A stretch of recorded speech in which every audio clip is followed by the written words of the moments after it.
The Threesome, starring Zoey Duetch. If you haven't already, go ahead and hit the subscribe button to never miss a video. We have daily film content, including movie reviews, movie news, and so much more. So go ahead and hit the subscribe button to never miss a video. For today, we are talking about The Threesome, starring Zoey Duetch. Now, this is a film that I tried to see in theaters. It came out for the long theatrical run of 1 week at my local AMC. I looked at various different theaters, couldn't find it anywhere. And it only had, literally came out on Friday. It was gone by Thursday. Had, 3 screenings a day. Damn near impossible to see in theaters. It did just recently come to video on demand, so I decided to watch it. And it was not at all what I expected, but I still loved it nevertheless. Going in, I thought it was going to be more like a sex comedy, something along, or even like a dramedy, kind of more along the lines of Vicky Cristina Barcelona. But it's very much more a rom-com, and it follows in the footsteps of Materialistics and Splitsville, where it takes your common rom-com formula, tweaks it a little bit to give us something new while also being something familiar. Now, the title was kind of a throw-off of what you think the film is going to be. Yes, they do have a threesome in the beginning of the film, although it's not like that. Pretty much after that, because the main character, Connor, does have a crush on Zoey Duetch's character, and they're the friends, but they're it's kind of like he has a crush on her, but they're just friends type thing.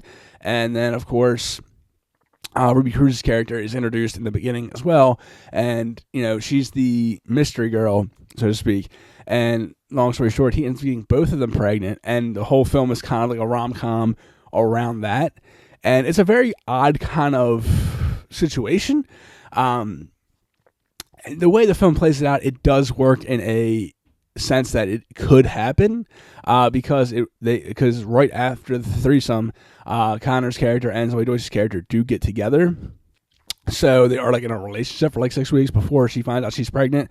So the way the film plays out, it does work in a sense that it could happen. It just falls in that rom-com reality where it's possible but not plausible.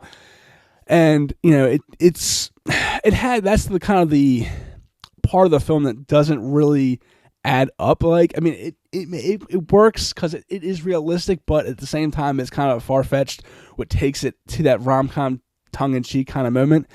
But other than that, we have these really great characters in this movie that are very charismatic, and you just these. Even there's no hateable character. Every character is just lovable, and they have this charisma that really kind of carries the movie and just takes you along for the ride. So even with the minor moments in which doesn't really add up, or they add up, but they're kind of far-fetched in that rom-com sense, where it's yeah, it's possible, but would it really happen that way, kind of thing? And rom-coms are like that. That's where I feel like this follows a rom-com formula very much to a T, because it takes on that possible but not plausible, but it works in every sense, because every scene you have the comedic with the drama, and it just balances out perfectly.